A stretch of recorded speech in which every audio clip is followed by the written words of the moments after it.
Perfect.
Salute, and welcome. Welcome back to the Black Ocean. Now swimming in the deep end with your host, the one and only Great Black Shark.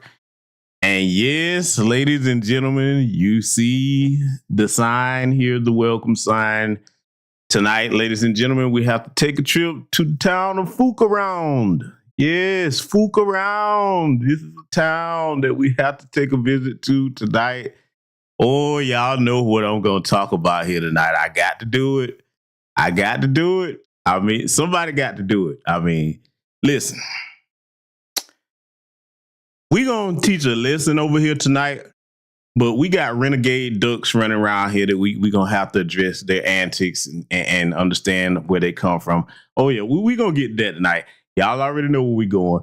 But, family, look, all jokes aside, I hope everybody's doing well during this holiday season. Once again, I'm going to keep reminding throughout the remainder of it for you all to be careful in your destinations out there on these highways and byways due to these crazy drunk drivers out there that's trying to compete for the gold medal in the crash out Olympics. Okay, be safe, be safe, be safe, be safe. Now, with that said, we're going to actually cover some things about that here tonight when people have an access to excess. See, let me drop something on a lot of you all that you might not have heard told to you before, or at least not in these exact words. The quickest way to destroy an undisciplined person, anybody of any race, but especially our people, is to give them access to excess without discipline, structure, and guidance. Why? Because it destroys you. I've given this analogy many times over the course of years on my channel about how if you sit down a little child, okay, little child, toddler, in front of some candy, they'll eat as much candy, eat enough candy to make them sick, and they won't eat anything else if you let them until their teeth fall out and their stomach start to hurt and they're malnourished. If there's no structure, guidance, or a parent that's got sense enough not to let a child eat whatever they want. Now, in similar fashion, when you have adults that are not given structure, discipline, and access coming up, and you expose them to having access to excess, okay, in regards to resources and just giving them carte blanche to do whatever they want, I posit to you that's the quickest way to destroy someone. See, there's multiple ways to win a war, okay?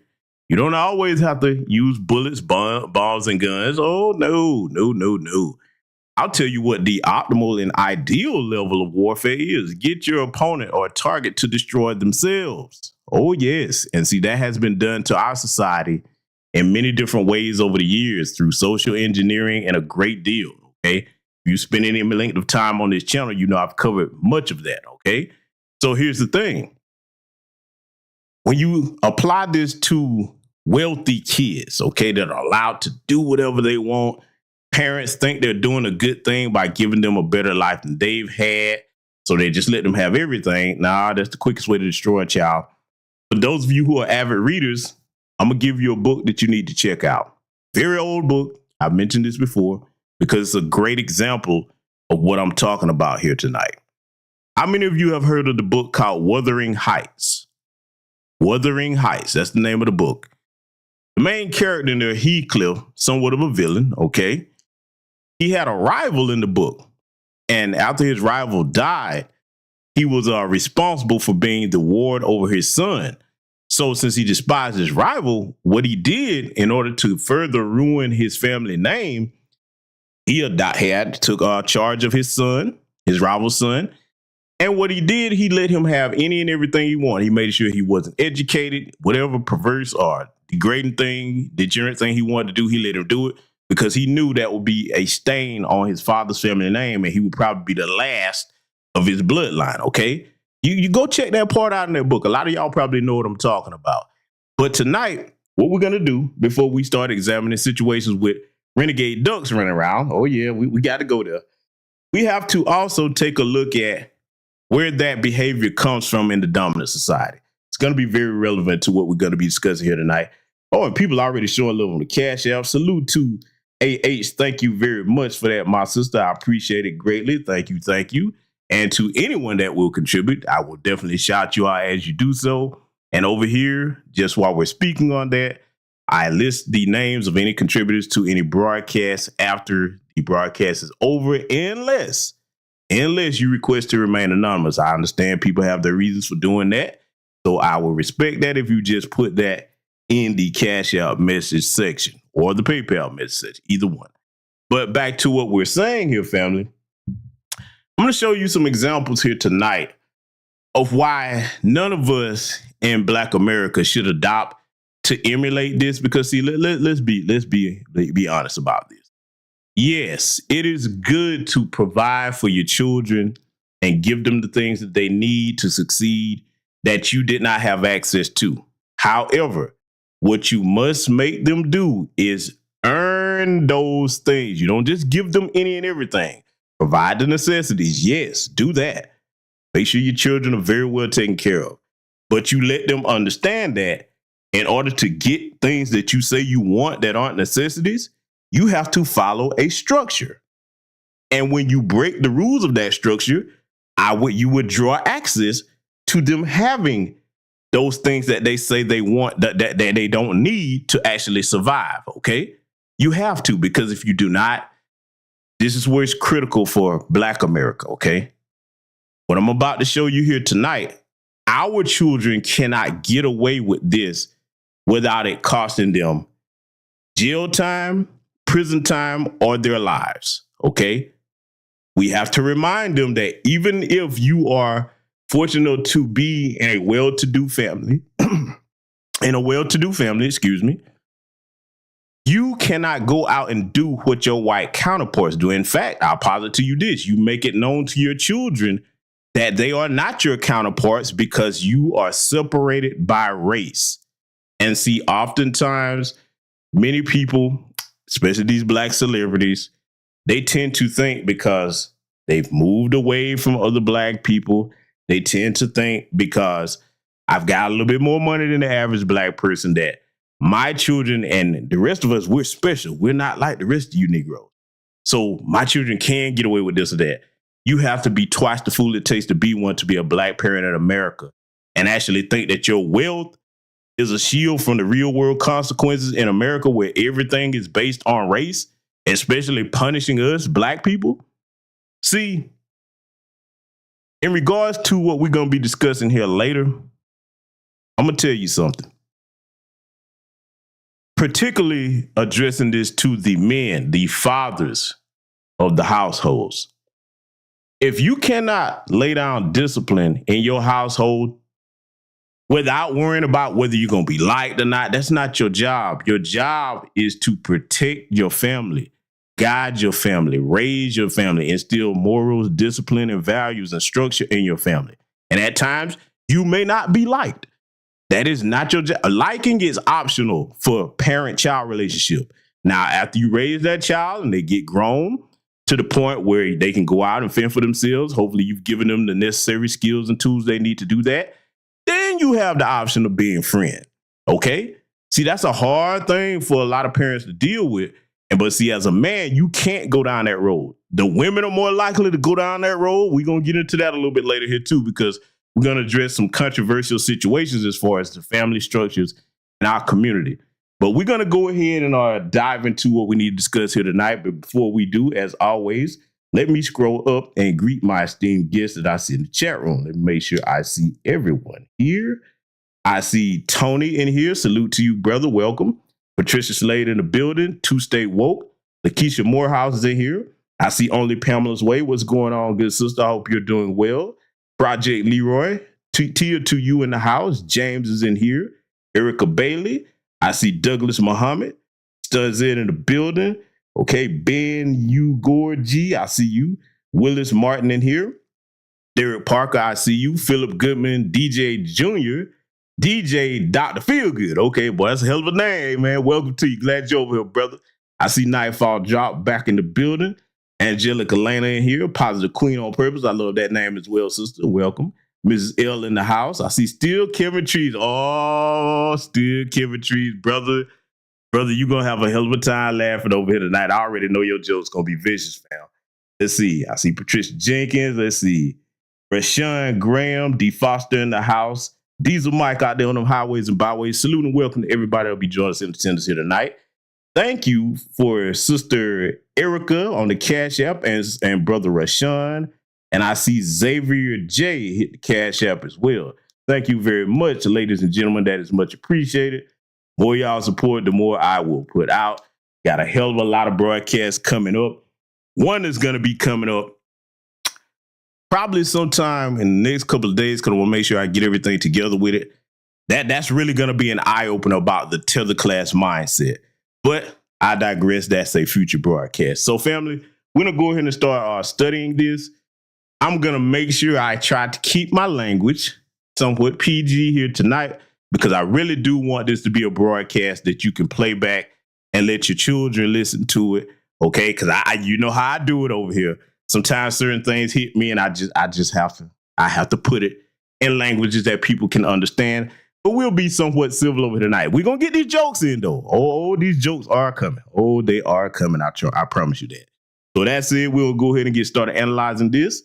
And keep in mind, family, everything I'm about to show you here tonight, before we get into dealing with the Renegade Duck, is going to be relevant that if you haven't already, especially young Black parents, better sit down with your kids and study this behavior that we're about to look at here. Let's get into it. Having rich parents often leads to a privileged and entitled life. But what happens when rich kids have to face the harsh reality of life? Dad, help me! I am not helping you. Please help me! Here are 3 rich kids who were never told no as a child, and their spoiled behavior backfired on them. Starting with Alexandria, who on September 18th, 2022, refused to leave her father's car. The father tried everything, but she simply refused to get out of her father's car. Get out, and I want to get my car back, please. Why isn't she getting out? I don't know. She's got a lot of problems in life. I can't seem to solve them. So I offered to give her a ride, and now... This is my dad, and I think he's, I don't know exactly what's going on, but he has the key to the car, so I'm just waiting on him to get out of the building. You're waiting on him to what? To get out of the building, to come drive the car. He just parked us here, so I don't know. Yeah, but you know he doesn't have to drive you anywhere, but it's his car. He doesn't have to take you anywhere if he doesn't want to. I understand. Well, he already took me here, so I'm in the car. I'd like to, go back to my house whenever he's ready, basically. So I'm just sitting in the car. Okay, but do you realize that if he doesn't want to take you, you have to get out because it's his car, it's his property? I don't think so. I think no, because I'm letting you know. No. But that's how that works. Okay, well, I'm going to be sitting here. So, whenever he's ready. But he doesn't want to drive. You don't want to drive her home? No, I do not. I think he might be having some sort of like early dementia or something, but he is not acting like himself. We were just going to go to Starbucks, and then he said that he had to go and can't remember if he said he needed to take a package somewhere. She had me bring her down here. I got her a couple of gift cards because she doesn't have a job. He did. He just got me a gift She's card. supposed to be in a rehab facility, but somehow managed to get kicked out of it. And Now, I want you to pay attention to this little spoiled alabastress's tone here, because it's going to change and do a 180 very soon. Okay, she's defiant now. As you see, she's sitting there in her entitled privileged ways, because, you know, you don't tell your children no from an early age, and you let it be known that you are a child and I am your parent. This is what you get. And you heard her father saying that she was in a rehab facility, so here's where the drugs come into play. The other thing I want you to pay close attention to, and you better make sure you drill this into your children's heads. In everything that we review regarding how these officers, okay, you know, I use that term loosely because a lot of them are race soldiers. I want you to pay attention to, in contrast to how they deal with their people versus how they deal with us. See how calm and all this talking is being done. Never forget to explain that difference to your children, because it could be a matter of life and death. Let it continue. so I felt sorry for her, my mistake. Gave her more money, gave her more things to do, took her here so she could get food. Not only did she not get food, she refused to get out of the car, and now she refuses to get out of it at all. I'm just trying to spend the day with them, sorry, or officer, like I know this is crazy, go out and run errands. We're just trying to run errands. When the father reiterates that he has no intention of driving her, she waves off his refusal as unusual behavior and quickly diagnoses it as a sign of early dementia. Alexandria, who was unemployed and had gotten gift cards from her father, refused to use the cards and instead chose to remain in the car. Well, I think there's a misunderstanding. I think something's going on with my dad because he's not acting like himself. No, he's acting pretty normal to me. No, I think he's acting like he's negative on got a a problem. 2021 blue four-door registered to Jacksonville. Maybe like he has early onset, like dementia, Alzheimer's. It turns out that Alexandria has an issue with drugs and was supposed to be in rehab, but somehow ended up back at the apartment. The father, full of compassion for his daughter, wanted to create an opportunity for precious father-daughter time. And that's how we got to this standoff. Or should we say, sit-off. As the situation escalated, she started arguing with the police, demanding they should call a judge or simply give a ticket instead. By this time, the police are reaching their limits, and an officer attempts to pull her out of the car. However, Alexandria resists. When the officer left her and tried to talk sense to her again, Alexandria began claiming she was assaulted and threatened to press charges for assault and being held against her will. I would like to press charges for assault, an assault charge. I just was assaulted. Battery. So I want to press charges for battery. you don't get that. It's I lawful. want to press charges. It's a lawful. I would like to press charges. You don't get to. I'm being held against my will. Great, get out of the car. No, I'm being held against my will. Please leave. No. So these are the options. You can get out of the car. You can leave on your own accord. You can walk away, or you're going to end up going with us. Get a judge or something. Like I don't know what else to tell you. Get a judge and a jury and take me to trial. Like I don't really understand. So Mail me some papers. I mean, I don't know. what would you like me to mail you? Whatever the charges are. Like let me know. Well, right now Are you gonna the give me a charges ticket? are- Why don't you just give me a ticket? Well, we could give you, but you have to get out of the car. That's the problem. So the main Or a problem- verbal warning? Be like, hey, please don't sit in people's cars again if they don't want you in them. So that we've tried that. We're trying to get you out. No, you didn't. But anyway, So, my here's the dad issue. is obviously like demented and he's got like an issue that I can't diagnose, right? I don't know what to do. Nevertheless, the officer soon ran out of patience, pulled her out of the car, and escorted her to the police car. At this point, it dawns on Alexandria that she is actually being arrested, and in a moment of panic, she calls out to her father for help. This is ironic, considering that she is now asking for the help of the person whose expert diagnosis earlier determined that he is at the onset of dementia.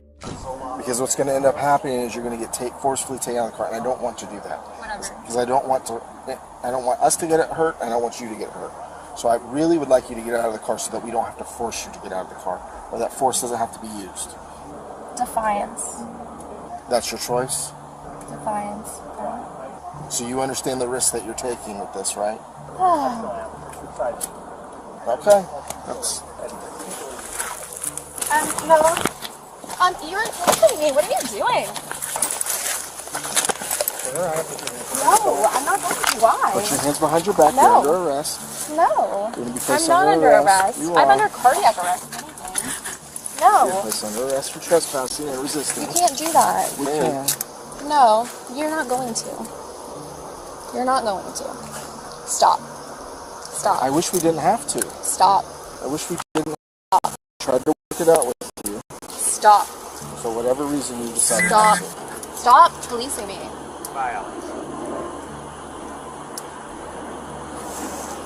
I'm sorry that this is the way that we have to go. This is not the law. This isn't lawful. Alright. I'm not resisting. No, stop searching me. Stop touching me. I have to search You're you. molesting me. You're sexually assaulting me. Stop. You are sexually Stop. assaulting me. No. She's not. Yes, she No, she's is. not. Dad, help me. I am not helping you. Oh, Dad, help me. Oh, Dad, help. Yeah, see, let me tell you something. Oh, and I'm laughing because this is hilarious. Oh boy, y'all ain't seen nothing yet. I'm going to enjoy this. See, family, they raise particularly their white daughters to start out early as Karens. They give them everything they want, especially the wealthy that we're talking about here in this case, okay? Give them everything they want, and they make them think that because they belong to a wealthy family, they don't have to follow any rules. Here's the problem. Those kids, because you do that, they don't respect anything, then they turn that disrespect towards you, okay?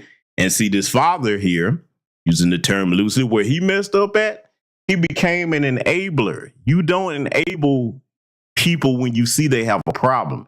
He saw that his daughter had a drug habit. First of all, see, those of us that came up in structured black families, okay, even those of us that came up in fairly well-to-do families, our parents were all over us as children. If a drug habit developed, it would be hell for you to keep that from your parents, man, because they was involved in every aspect of your life. You might have thought that was unfair. You might have thought that was harsh compared to other households. But as you get older, you start to appreciate that. Okay. And see, early on, just speaking for myself, that's something I've never had an issue with. Never done any drugs. Never wanted to. My father and my mother made sure from an early age that I understood the dangers of that. Okay. As soon as I began walking and talking early, they started training me on a number of different things. Okay. To the point that a lot of times when they educated me on something, if I wanted to find out the answers, I would come back curious and inquisitive as most children are. They would tell me, hey, boy, we got whole encyclopedias in here. Go look this up. You want to know more about it? Let's take you to the library to get these books on this. See, those are the type of parents I had, okay? I know that's too much, like a lot of work today, actually raising a child today to some people, but that's the kind of parents I had. Now, when you look at this situation we're dealing with here, it's gotten so bad to the point that she actually thinks she can tell law enforcement what to do. Now, again, we have to point out the differences. I'm finna go here in a minute, too. We have to point out the differences with how they deal with their own versus how they deal with black people. Because, see, had this been a black person they were dealing with, oh, it wouldn't have been none of all this talking and reasoning with her at all. And I'm going to throw something else in the mix.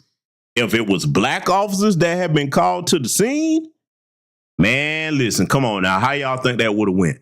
But see, she's getting a reality check here, boy. Yeah, Karen's finding out that when you step out here in the real world and you break laws, there's consequences. You don't get to dictate to people in positions of authority what you will and won't do, okay? And see, let's deal with something else that a lot of our people start talking about, where this whole thing where you talking about what's a lawful order and what's not. I tell everybody the same thing for black people. Not these white folks, because you see how gentle they're being with her technically.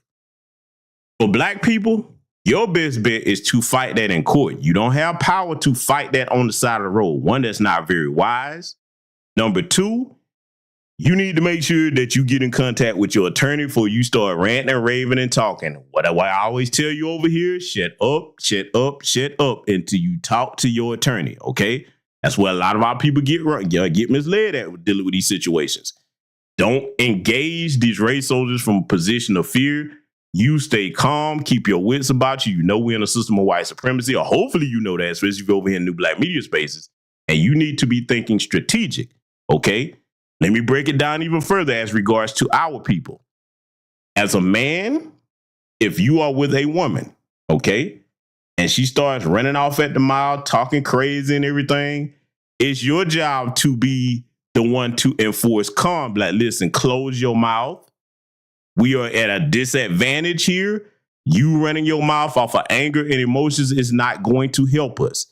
This is what you train your children as well. You train your children and those under your charge as a man to think, not go off how you feel. What do I always tell y'all over here? The world doesn't give a damn about feelings. It doesn't operate off feelings. It operates off logic and thought. It operates off of whether you have power or whether you're in a position of weakness. Have the common sense as a black person to recognize when you're at a disadvantage, okay? I want my people to be smart, to stay alive and be safe, okay? Better for you to lawyer up, deal whatever you got to deal with in court. All that cursing and talking about what you ain't going to do. Oh, they're waiting on a black person to do that. But see, Lil Becky here, free white and 21, which is exactly why they say that. And we're going to show many more examples of that here tonight. They can get away with a lot that black people wouldn't. Had this been a black person by now, baton, taser, and probably shot. Okay, if not choked out or knelt on the neck. Y'all see the last broadcast for what I'm talking about there. Okay, but we're gonna continue monitoring this because if you thought it was funny so far, you ain't seen nothing yet. She finna show her ass. She finna show her pale ass. Correction. Let's continue. Please help me. Please help me. Stop. Get off me. Stop. Get off me. Stop. Resisting. Now you're getting a felony. Get off me. Stop touching me. But Alexandria isn't done. When the officers try to search her, she screams at the officers not to touch her, and when that doesn't work, she accuses the officers of sexually assaulting her. But even the false accusations didn't help, as the police tried to put her inside their vehicle. She was willing to try everything, from fighting to raising accusations so that she could be released. If only she thought about that earlier. Eventually, the officers uncuffed her and managed to put her into their vehicle, but not before she fought them and attempted to kick the officers. Do you guys have like some sort of commercial health insurance? Do not fight us, okay? What are you so scared of? I don't want to give back my. I want them. Why don't I get to keep them? No, don't touch me. See? You're touching me again. Stop it. Open the door for me. Stop touching me. I don't want to. No, what are you doing now? No, same thing you were doing before. We're just going back and forth. Okay? You're under arrest. Miranda rights. Miranda rights? No. If you resist. You are resisting. I'm resisting. Yes, you are. So stop. You've already got battery on LEO. Stop. On a Leo? Yes. On an August birthday? On a Leo? What? No. Get off me. I don't want to be handcuffed. I don't want to be tied down. Stop it. Nobody really does want that. You're constricting me. I can't breathe. You're constricting me. You're not doing anything. You're hurting me. You are physically hurting me right now. My chest hurts. I got to pause and go ahead and point out something because I know a lot of you tend to think that I'm very harsh or very cruel here, but that's not true. I have compassion for all living creatures, and I'm going to point out something to you that I think is very insensitive on this mini Karen's part right here with a spoiled ass.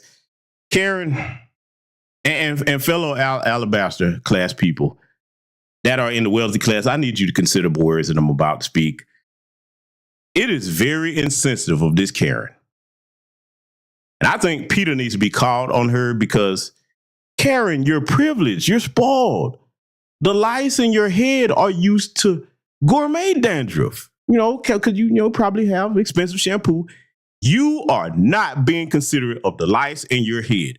You're going to go to jail and subject those lice to the harshest conditions they've ever seen.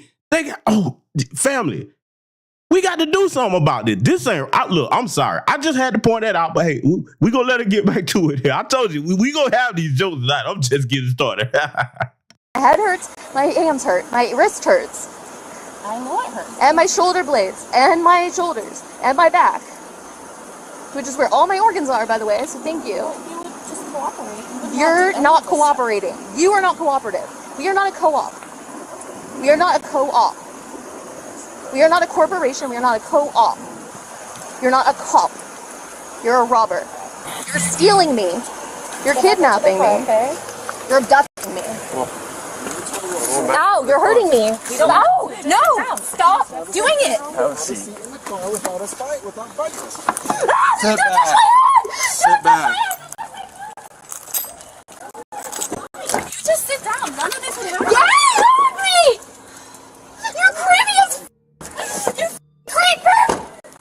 She tried to bite you, but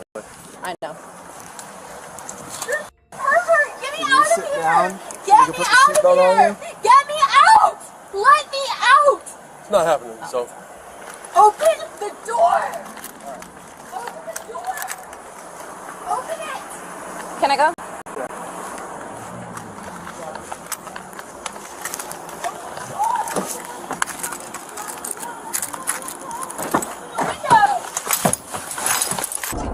Bring me to the hospital right now. I can't breathe. I'm too hot. I can't breathe. I'm gonna have a seizure. I just turned the AC up for you, okay? You gotta give it a second. I just turned off the AC. You'll be able to get some air in a couple seconds, okay? I don't know what that means. Take me to the hospital. Take me to the ER. To the ED. Take me for medical clearance. You'll get medical clearance at the jail. No, they don't medically clear you. Oh, they do. No, they don't. Absolutely. No, they do not. They do an intake form. That's not the same. I need a physical exam. Who's the elected person in this jurisdiction? Take me to them. I don't even know that this is your jurisdiction. I don't know who you are. You're kidnapping me. Give me a ride. Give me a ride home.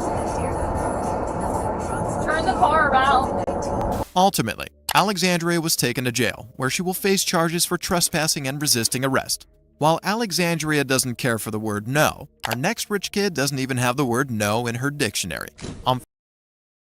Oh, yes. Yes. Justice was actually served there. You know, I will dare go out on a limb and call those good cops right there, because that's what they need to do. Now, they didn't do what they do to us, but, you know, they've given that Karen and her privileged life some time to think about their actions. Because, see, family, look, let's be real. Let me tell you something else in white society a lot of y'all probably haven't thought about. Unless the wealthy people are connected to, like, the politicians, cops, the white cops actually despise the white wealthy. That's something y'all probably didn't understand, because, listen, that's a job for the grunts in society, okay? And they know that. See, they're not going to say that out loud, but just look at how they act, okay? They know the pay ain't worth a damn, okay, compared to those people that they have to deal with. So if you go out there showing your ass in their community and that person that they're dealing with is not connected to the political class that actually runs the city, oh, they give them the business. Now, it takes a while because they'll sit there and play them games like we saw, but I'm just putting it out there. But this next one, oh, man, this next one is really going to show out. Hold on to your horses, man. We got to get into it.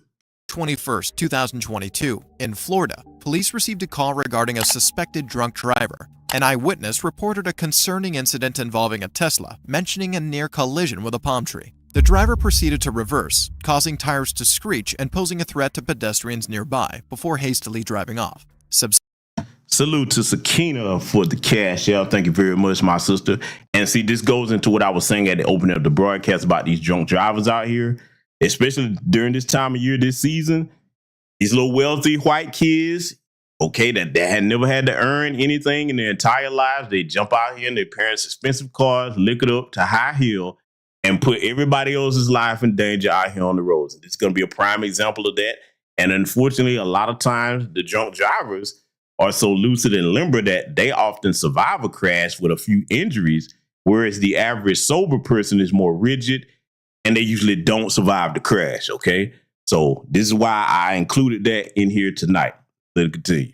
Subsequently, a be on the lookout alert was issued for their identified vehicle. Shortly after, a deputy spotted the Tesla parked by the roadside. As the deputy tried to approach the car, the driver accelerated and fled the scene. 5111, I'm in pursuit again.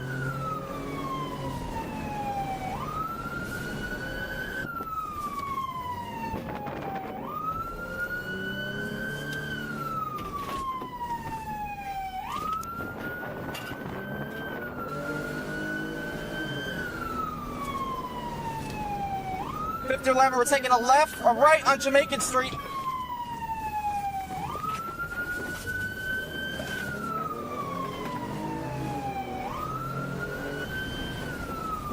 Taking a left on North Bahama Drive.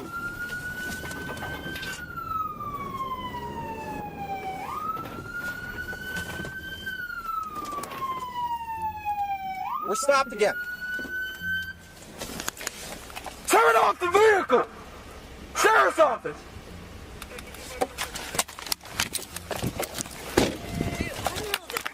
Stop me over. Oh my God, Dad! They're arresting me! No, dude! What are you doing? Don't fucking resist. What are you doing, dude? You didn't even know me! Dad, they're arresting me! Woo, she pissed him off, didn't he? Turn off the vehicle. Don't effing resist. Oh, now. Woo. Let me tell you something. I can tell by his demeanor, he ain't like these dirty, low down Georgia Southern or Southern cops, period, boy. Look here, let me tell you something. I don't put the cape on for white folks, but down here, I ain't gonna lie, they some of them do their own bad. Pull over, boy. Once you dealt with one of them, this would have went completely different. Yeah, she got him upset, but boy, a lot of these little rich, spoiled pricks, if they come down to like the South and have to deal with that, oh man, they would have meltdowns. Because see, in their society, that classism thing is very real.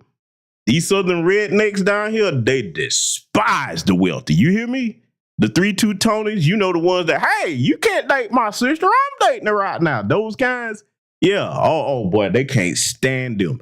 But see, what you're about to see right here, because like you said, she's drunk, ran the stop sign, just a menace all throughout this residential area right here.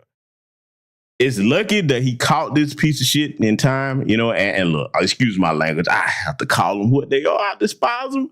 But I'm glad that he caught her before people were hurt, because they really don't care about who they put in danger. And you're going to see that by when she starts talking to him. I want you to study the level of delusion that comes from them living in a privileged bubble where they can do whatever they want to do. They don't think about anybody but themselves and what they want to do. And they think there should never be any consequences for their actions. Let's get back to it. Stop resisting! Dad! Dad!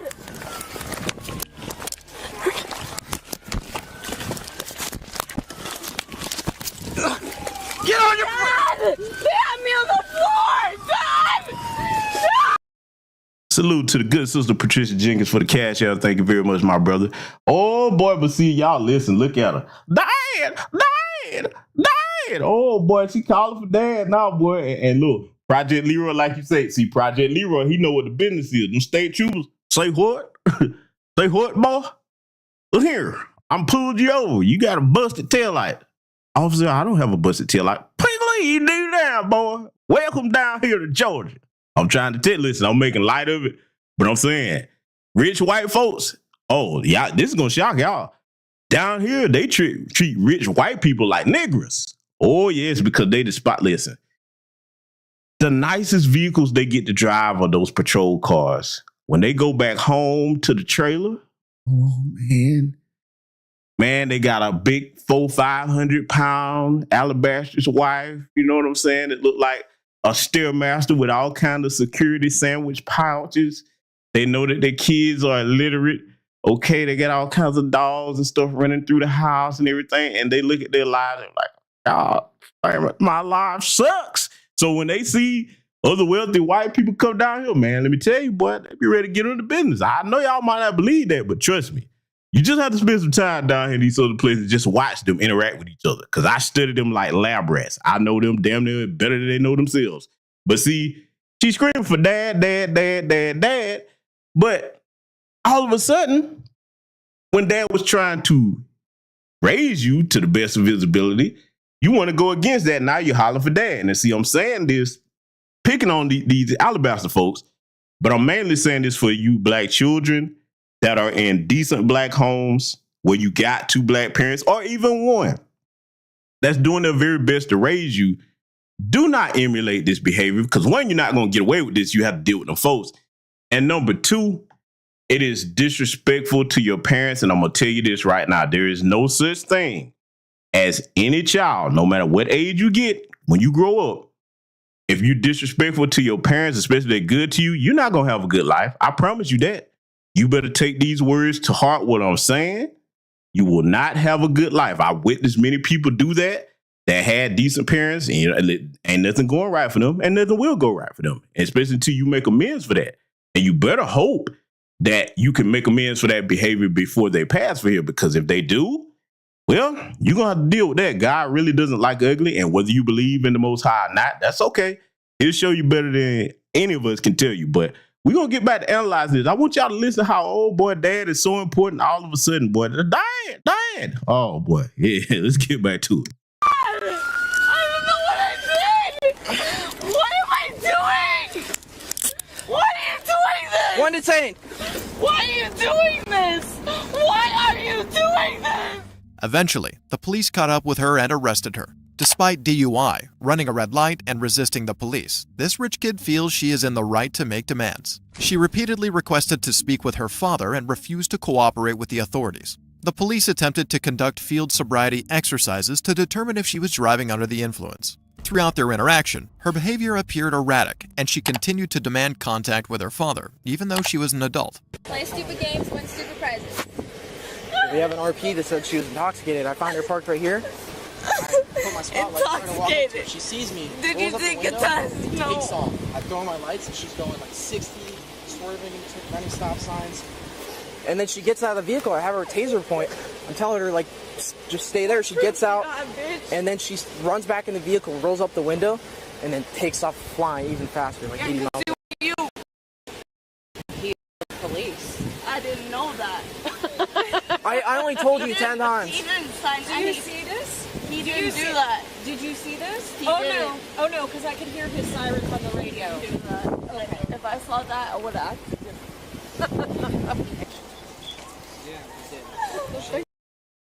Y'all, did you hear this heifer? She said she didn't know that was the police. See, family, listen, man. Listen. This right here is an example of how you embarrass your family by displaying your stupidity. This is out here forever on Beyonce's internet, okay? Do you know how you will be clowned amongst those circles for saying something this ignorant and stupid? See, it's one thing if you're going to be a wealthy, rich prick and you have the sense enough to know, okay, look, I'm finna do something stupid. If these folks get me, let me just close my mouth. But no, she kept on going, boy. Oh, boy, she kept that gator running like we say down here south. Kept that gator running, boy, until she removed all doubt that she has all of the sense of a damn dining room table. Oh, man, I didn't know that. How you didn't know? Oh, but see, if y'all think that this super genius that they call here is done yet, you ain't seen nothing. Let's get back to it. I know, that's where it was. Oh, you are not doing this. You're lucky I didn't tase you, I swear. Lean against the car. Who are you guys? What are you doing to me? Why? Why? Why are you What do you want to doing do? this? And what do you need me to do? We got fleeing and eluding, reckless driving. I want to do a DUI investigation. This rich kid continued asking to speak to her father, refusing to take sobriety tests and arguing with the officers. She thinks her father can make her charges disappear with a wave of a hand. She even went as far as trying to fight the officers. Who's this guy? That's my dad. Okay, well, he's got to go. No, he doesn't. Yes, sir. Yes, Dad! Ma'am. Dad! Dad!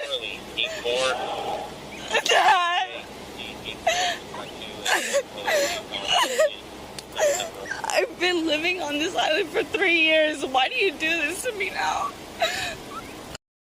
Now, know what she just said. I've been living on this island for 3 years, so why are you doing this to me now? That means that she's been running around being a little drunk menace for 3 years. But see, let me tell y'all something, right? And I know I have people from all different professions and different income brackets over here. But for those of you that may not be in upper tax brackets, these little spoiled, rich, white kids, if you understood the lives that they live, it would make you vomit. It literally would. If she wanted to drink, I guarantee you the house that she lives in probably has a pool house out back. Parents really don't care too much about them because look, I'm just going to tell you what I know. We're going to talk real. most wealthy white parents, they really don't want to deal with their kids when they get of age. They be like, you finally old enough where you can feed yourself, walk and talk. Just stay out my way. You know what I'm saying? Let me do what I do. Listen, man, she could invite her friends over to a pool house and back and get as drunk as she wanted to be and be safe at home. Okay. And at the most, if her parents actually cared about it, she would just have to be subject to a chewing out, you know what I'm saying, or being grounded. But no, you got to jump behind the wheel of a car and put other people's lives in danger. Now she's signaling up here, whining and crying to daddy. And see, take a look at the female police officer behind us. See, let me go ahead and point something else out before we get back to this. White women that are police officers, let me tell you something. You think the white race soldier male is vicious? Oh, they really can't stand. Because one, that's a masculine job. That lets you know that they failed to secure a white man that, you know, is of some status in their community. They got to do what they consider the most dirty grunt work it is. So you got to understand where some of their attitudes come from when they're dealing with us, because they're like, I already hate that I got to do this job, because they're the grunts of white supremacy. Okay, that's what they do. The garbage people of white supremacy. And see, everything is fine as long as they coming after the niggers. But see, when they have to come after their own people, and their own people are wealthy, oh boy, that resentment sinks in. I want you to look at her face in case you doubt what I'm saying. She is pissed off because she knows she will never probably have that type of life that this little spoiled rich girl has. And she's thinking about, hey, I wish I had a spoiled, privileged white upbringing. Okay, when I was free white in 21, I didn't have the wealth to go along with it.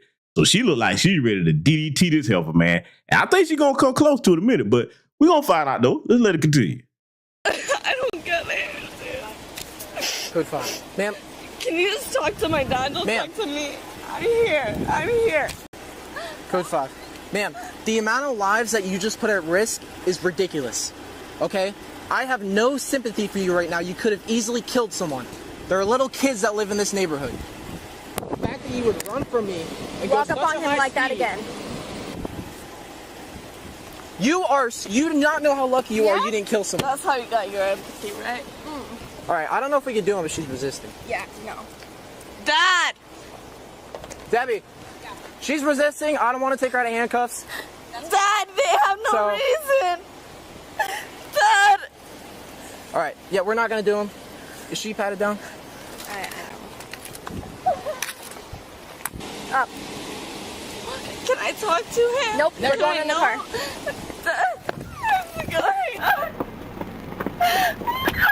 Get in. I don't know. Get in! Get in!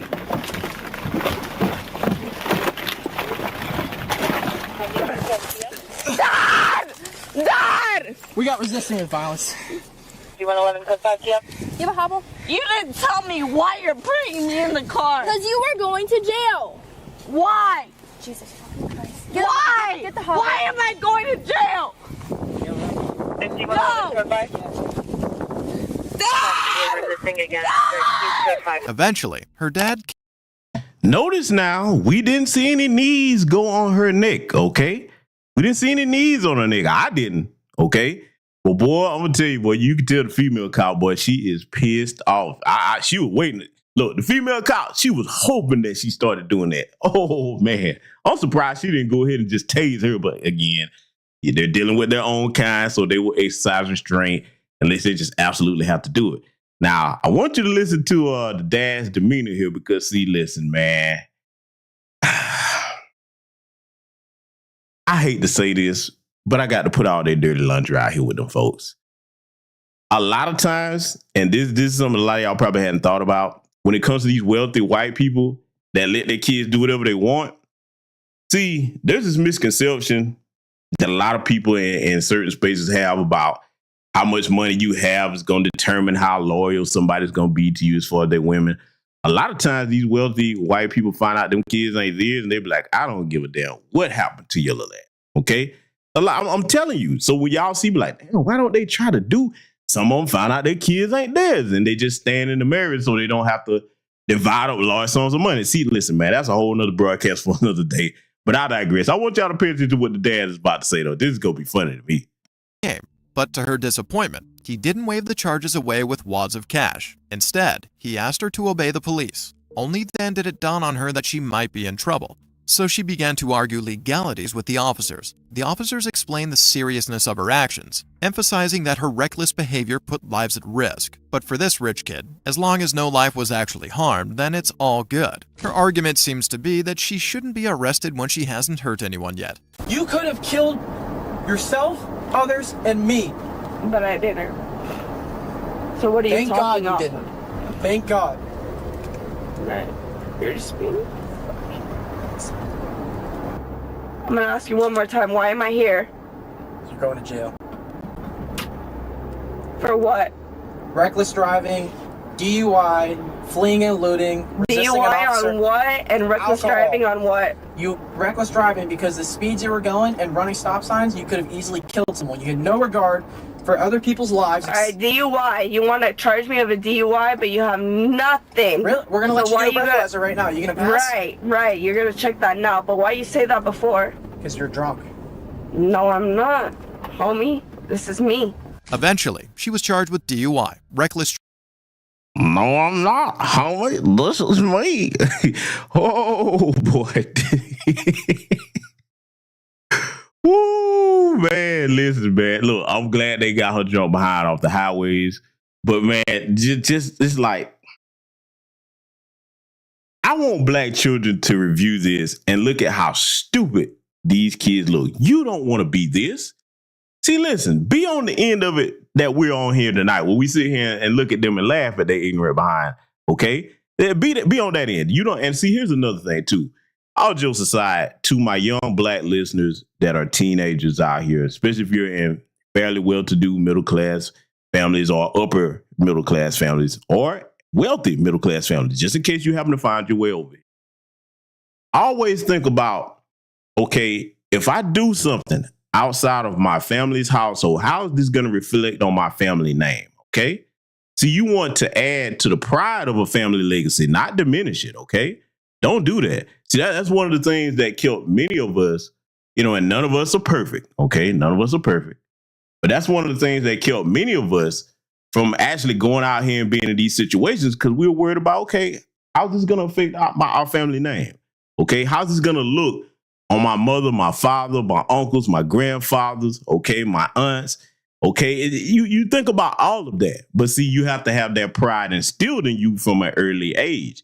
So you can't just have parents that just throw everything at you and don't teach you anything, because then you act like this jackass here and you put other people's lives in danger. But she, in her mind, she doesn't think she did anything wrong, family. She really doesn't. She thinks that, okay, look, as long as I didn't hurt anybody, I shouldn't be arrested. This is how they think.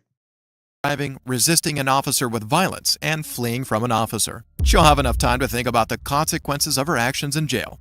Just when you thought you have seen it all with the rich kids, though, this 18-year-old takes the cake. What started as a regular water patrolling day in Escambia County for officers Ellie Birkin and Christopher Lugg from Florida Fish and Wildlife took a strange turn when the operator of a pontoon vessel traveling under a bridge flipped them off. This gesture offended the officers, prompting them to chase down the pontoon vessel. Admittedly, flipping off the cops is not a crime and could as well be covered by his freedom of speech, but you better not be making offensive gestures while actively committing a crime. Put it in neutral.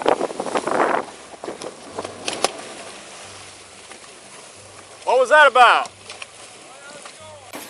What was that about? Flipping us off. You're not in neutral. Put it in neutral. Put it in neutral.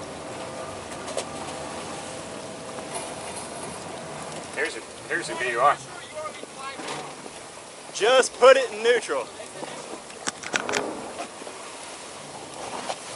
I'll tell you what, man. If you bring attention to yourself, we'll come figure out what's up. That's all. Don't grab the boat. Just sit down.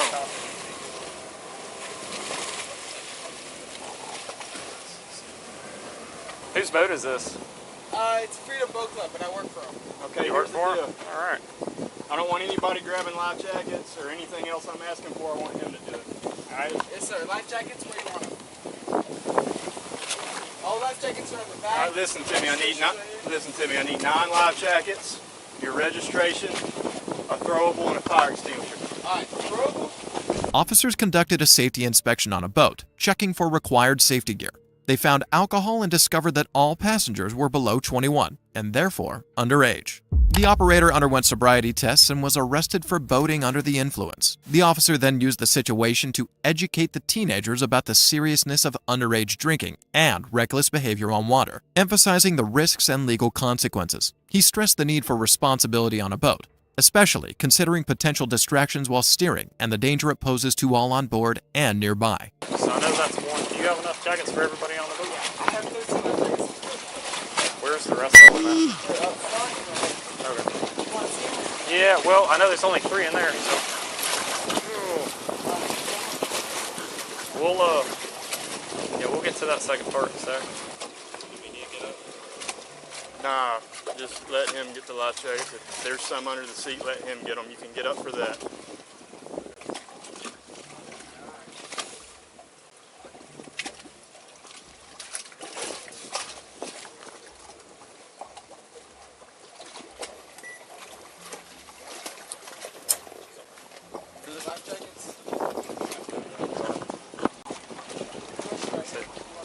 Yeah, bro, so we do want to, I'm not going to make you take them out if I can count them, but 3, 5, 6, 7, 8, 9, 8, 7, 7. I know we got 1.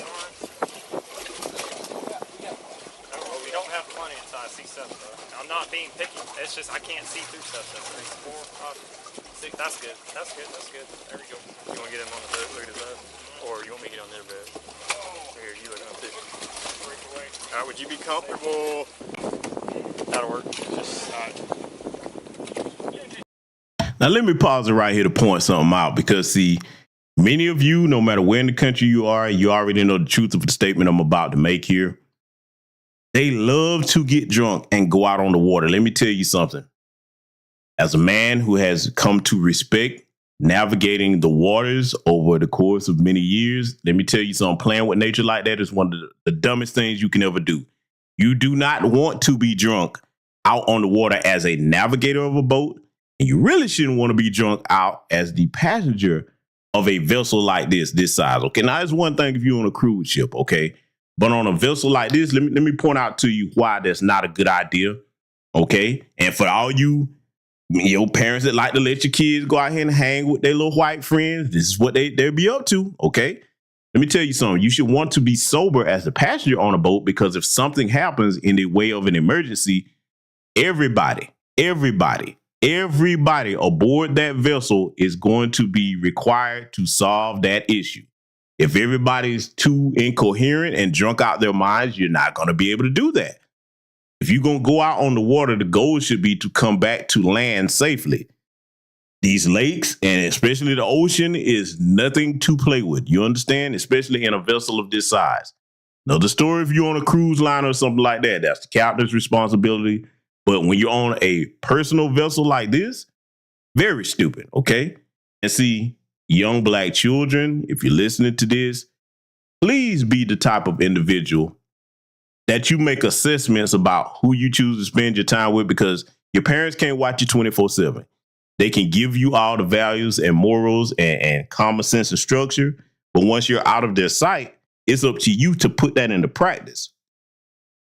I'm going to tell you like this. My grandfather always told me there's nothing more dangerous than a bunch of stupid people in the same place at the same time. These are a bunch of stupid white people at that, okay? They don't care about their lives because they're privileged. They're rich. Laws don't apply to them, or at least that's what their parents have raised them to think. Because, see, if they were taught otherwise, they wouldn't be out here doing this, okay? They put everybody out there around them at risk, especially the one that's navigating the boat. If they're intoxicated as well. See, you never know what you're going to be dealing with. The weather could change. There could be a mechanical failure. Anything could happen. You better respect nature, man. But the cop here, he's actually being somewhat lenient with them. I've seen them come down on people out there on that water a lot harsher than this. But hey, we're going to let it continue.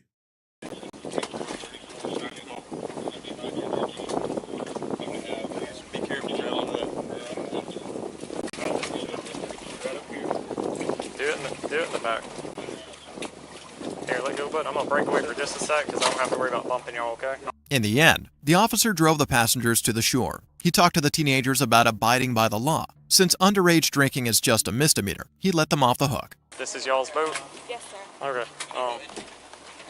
This is where it's supposed to be, correct? The switch is off, or the... And I got to take the chance to point out something I saw in the chat room here. Alvin Cooper, you are exactly right.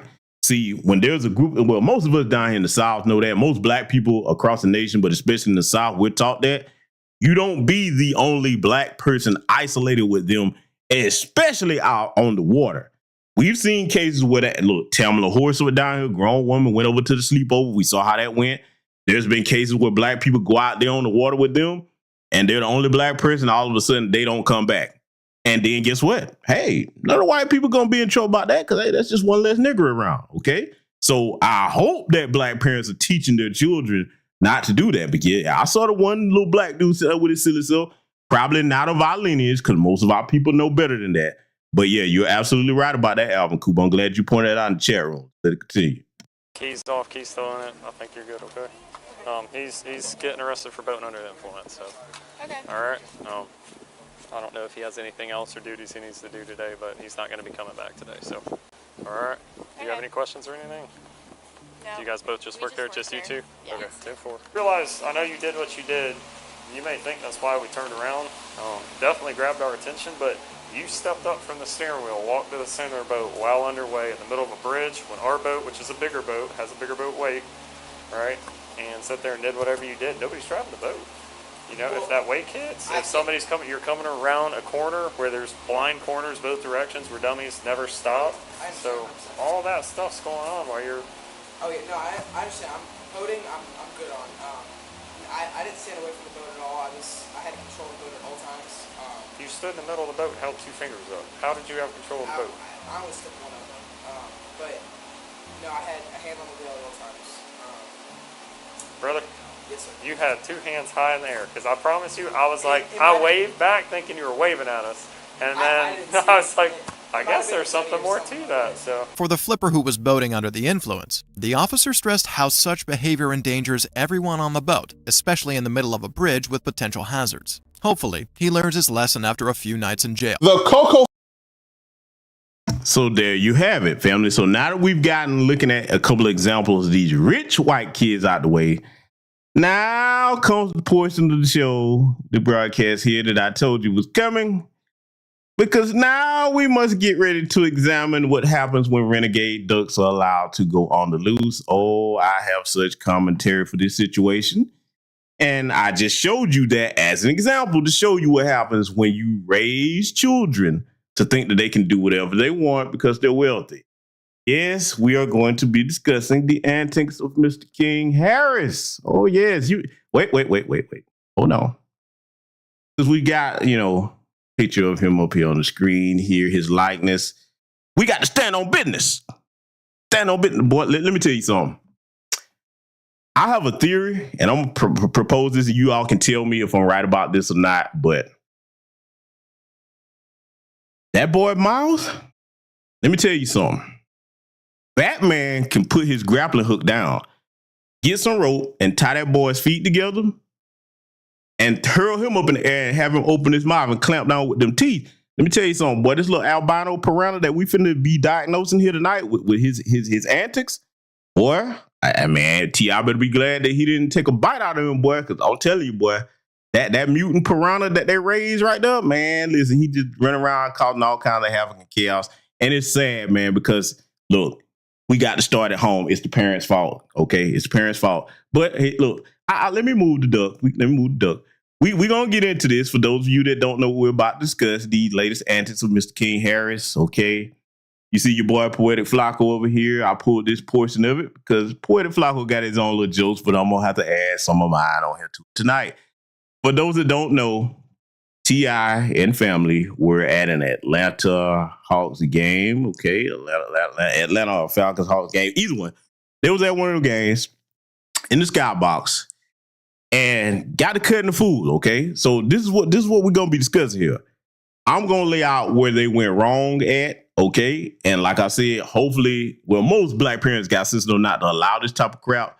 But we're going to get into this. I'm going to let Poetic Flacco here bring us up to speed for the people that are hiding on the rock and don't know about it. But I'm gonna tell you right now, I'm gonna get my joke on, man, because like I said, man, you let him come out here like that, I got jokes for him. Let it continue. Felon King, aka Tupac King Shakur Harris, is at it again. Now, T.I. and his middle son King had a huge altercation and fight earlier today at the Atlanta Falcons game. Now, their altercation and fight stemmed from an argument they was having about King's behavior as of lately. Now, even though King looks like a bleached troll doll, even though he stands about 4'7", King has been terrorizing and harassing the city of Atlanta for about 2 years now. Earlier last year, King was caught on camera threatening to pistol whip a Waffle House employee over an incorrect order. And you still talking inside though. You still talking inside though. Why you inside? Can't stop me from doing it. Listen, hold on, family. I got to do this. When this boy talk, how many of y'all? I don't hear words. I hear quack, quack, quack, quack, quack, quack, quack, quack, quack, quack, quack, quack, quack, quack, quack, quack, quack, quack, quack. Listen. I'm sorry. I told you the jokes is coming. I understand why this boy is acted out. I do. Because see, a lot of you probably think that that's T.I. and Tiny's son. No. That's Donald Duck's boy. You ain't telling me nothing. Yes, I said it, damn it. Yes, I did. That is Donald Duck's boy. Yes, it is. That is Donald Duck's boy. You're not telling me nothing. You better go back and look at some of the Disney pictures of Donald and do it side by side. I didn't want to do that here tonight because that'd been too much. Just look at the comparison. You listen, let me ask you something before we get back to this. How many of you in this chat room wouldn't act out if you found out that Donald Duck was your father? Come on now. That boy don't look like T.I., man. Man, boy, with them overpasses in his mouth, boy, that boy look a bridge underpass, man. That's exactly what his mouth look like, man. Coming on, man, he look like a cross between a mutant piranha and a donkey with them damn teeth. I'm just saying, man. Look, I'm going to go in on it because they put him out here in the world like that, boy, you're going to get these jokes. But anyway, let's get back to it. Doing shit. Let me get my food. Thank you. Just talking like they like that, they ain't like that. Before I get back here and pistol with them. What you need a pistol for, boy? You could bite through anything, man. Listen, man. Look, I'm going to tell y'all something. The MCU, Marvel Cinematic Universe, put him in there as a villain. See, I'm going to tell you what you need to do. Get him, move out the way, Wolverine, dip this boy's teeth in adamantium. That's what you do. But look, you'll have to go get Thanos to help you beat him, boy. Because, boy, them choppers get a Latin hold to you, boy. This little renegade albino piranha running around there talking about it. See, and I remember this incident. He ran in there talking about they got his order wrong. Instead of, see, man, I told him I'm a clowner. Young black people, let me talk to you. If you come from a well-to-do family, you already got pulled, man, just because of who your family is, okay? Trust me, I know. So instead of you trying to bully people, be gracious. Go in and say, hey, y'all got my order wrong. You know what I'm saying? You just deal with the situation in a cordial manner. And guess what? Just because of who you are, they'll give you extra stuff for free. I'm not telling you what I think. I'm telling you what I know. See, but your parents have to raise you with some type of class, and you have to be taught to appreciate what your father and your mother have done for you if they are in a privileged position because of their wealth or their status or what they mean to the community. See, my family didn't play that BS, okay? They didn't play that.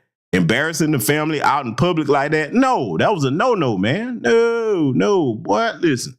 This right here, it's a bad look, but we're going to get further into why it's a bad look. But I'm just saying, man, boy, the little compact trash compared to my boy, little duck man over here, man. All the dark winged, well, light winged duck. It ain't dark winged, it's light winged duck. But anyway, we'll let it continue. Wait till I get back and see him out here late night. Wait till I slap a alright, yeah, wait. Wait till I come back in the market late night, and then it's just you and I slap you up. And it didn't stop right there. Now, I don't know if King is about 4'11", so he has Napoleon syndrome, because you know, bro, small people are always angry, and trust me, I would know. All right, but King is used to this. Like behavior like that is frequent for King.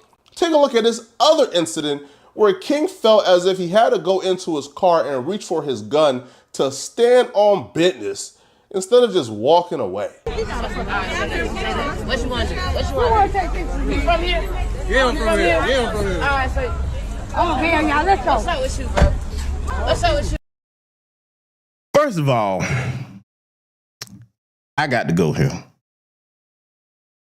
If what you intend to do is portray a tough guy image, that hair ain't cutting it, buddy. That hair ain't cutting it. You look like an alabaster chill pet, boy. What did you? How you going? Who think this projects toughness? Okay, huh? You don't even have it braided up. It's just all over the place, just everywhere, man. Bleach blood, man. Come on, man. Look, this image right here that I got to pause on. Does this evoke fear into anybody? Okay, if you just saw this, you didn't know who this was. Will anybody in my chat room be? Well, look. Let me be honest. Let me correct this. If he kept his mouth closed, would anybody in my chat room be afraid of him? Because I can understand that boy open his teeth. See, listen. Let me tell you something. Who out here is familiar with the Alien movie franchise? Y'all familiar with that? The Alien movie franchise? Oh, yes, I am. I'm going here. You're going to be a little menace and run around here. You're going to get these jokes. The Alien movie franchise? Well, there's a movie called Alien Covenant. And you remember, the alien in there that was pale like that? That's exactly what this boy looked like, man. Come on now. You know how the aliens, they stick them little teeth out and they got that double jaw in there. That's exactly what this boy looked like. You know what I'm saying? I'm just saying. That's what he looked like. But how you going to be trying to project a gangster image when you look like that? You can't even get the attire of a so-called gangster right. Man, listen, boy. I'm going to get him tonight, man. But I want y'all to see what he's doing here because, see, all jokes aside, let me tell you something, man. If you make a threat towards somebody talking about what you gonna do to them with a firearm and you ain't already got it on you and you play like that around the wrong people, no matter who your parents are, boy, I'm gonna tell you, I don't play like that. And I know people down here in this city that don't play like that either. You make that threat and you start walking towards something, people finna go ahead and do you bad. You lucky about who your parents are. You lucky because that provides you a measure of protection. And I don't hope this happens, but you keep on, no matter who it is, you keep on rolling the dice and your number is going to come up. This was very foolish on his part. If you're a young black person out here, I'm going to tell you something. First and foremost, try to go out your way not to be getting into unnecessary altercations with people. But if you do find yourself in a situation where you have to, defend yourself, you don't need to be running your mouth about what you're going to do. You just go ahead and do what you're going to do. Because, see, when you start announcing what you're going to do, now everybody know what your intentions are. And some people going to deal with you accordingly ahead of time. Okay? The old saying that's out there, I'd rather be judged by 12 than carried by 6. Plenty of people actually stand on that. But we're going to get back to it, though. So let it continue. Bro, let's go. Put your hand around me, talking out your ass like you want to do something. What's up, bro? Oh, Lord. What's up, bro? Nothing. What? Wow. Relax or what? Nothing. Or what? Nothing. Or what? Because you just tried me like a Nothing. This could be a good. Keep out your business. It's pretty clear, even a blind, developmentally delayed infant with sensory issues could see that King's behavior was going to lead him to the cemetery or to a jailhouse. But luckily for King, the jailhouse came before the cemetery, and King was arrested last year for an incident that occurred when he was pulled over and he refused to oblige to an officer's request. Now, King could have used that incident as a learning lesson, but instead King decided he was gonna go to jail, bond out, and hop on IG Live and take the bravado route. He was gonna act like a rapper on his first day out instead of a kid who comes from a really good family who just embarrassed his family by getting arrested. He wanted me to do something else. Not doing it. Not doing it. He said, you're not doing it. He said, you don't want to do it? You telling me you're not going to do it? Yeah, I'm telling you I'm not. Hold on. Wait. We got to do this right. Hold on. I got to do it, family. Hold on. Let me just go ahead and put it up here. Got to make the side-by-side comparison. We got to do this right, because I want y'all to see this in case y'all, man, you just being me. No. We're going to do this right. I'm going to let him get back to pleading this case, and I want you to see this. I'm not going to do it. You're under arrest. All right. Well, that's how it's gonna go anyway. Shit, that's how it's gonna go anyway. Man, I just knew when them lights hit, I said, oh yeah, we going down. You didn't even tell me that, bitch. You asleep. It appeared that Oh, family, I'm just saying, man. Boy, the levels of duckery that we dealing with. That's right. I said duckery. Y'all don't want me to say the other word. I'm trying to keep it so clean. This duckery that we dealing with right here, man, this don't make no sense, man. But you sit here, you get locked up. A place you know you don't belong. They probably had a little behind in a holding cell. They probably didn't put him in there with the rest of them folks because his father does have a little bit of pull down here. They put you in a holding cell. Now you come out, oh boy, you super triple OG. But see, let me tell you something, man. Active father. If I would have seen my son doing it, first of all, my son wouldn't be in that position if I had a son, okay? But after you got out of that situation, I see you on social media often and you under my roof. Oh, we restricting access to all of that. Oh, no, you privileged? I got something for that. I'm going to make you appreciate the lifestyle that you have. You don't be running around here committing all kinds of acts of duckery. And see, here's another thing, too. King, if you really want for people to take you serious or whatever, get your physique together, man. You look like, man, look, he looked like Twix or something, or vanilla covered Twix. That's what he looked like, man. Little old bird chest out there, or duck chest, rather. I'm sorry. I don't want to misidentify these species right here. Your little duck chest is out there showing. You ain't got no type of weight to yourself. Yeah, and boy, and look, I get it. With teeth like that, he probably, nigga, I don't need that. Need to get my weight up. I got these teeth. Them teeth, that's where you do all the weight at, them teeth. But see, listen, man, this is sad, man.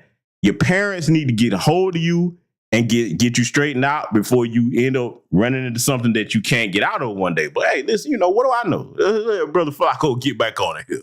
King hadn't learned a goddamn thing from getting arrested, and he was actually treating this like a big old joke. Now, while King being arrested was trending news, people were in T.I.'s comment section and DMs calling on T.I. to have a talk with King to sort of calm King down and deter him from the route that King is currently on. T.I. would take to Instagram and pretty much express that he's pretty much done speaking to King because he done exhausted all his advice and words for King, and he's now leaving everything pertaining to King. Oh, I just seen over here in my chat room, boy, y'all cutting up. Still Kevin Trees say them bear trouts, man, them duck trouts, man. That's what those are. Hey, Kevin. It ain't. We gonna start calling him the Jiffy Mix jackass. That's what he is. He do like undone Jiffy Mix, the Jiffy Mix jackass. Duck wing. You know what I'm saying? Whichever one you want to call it, man. We got to get his MCU supervillain name ready. You know what I'm saying? Because see, that's your calling right there, King. You know what I'm saying? They need to put you in there as the next MCU supervillain. You got it. Okay, listen. Y'all think I'm tripping about that? Let me lay the scene out for you. Imagine if in the next Avengers movie, or if they go ahead and introduce the X-Men in there, they're fighting a villain, Magneto, somebody. And then all of a sudden, they start to hear some.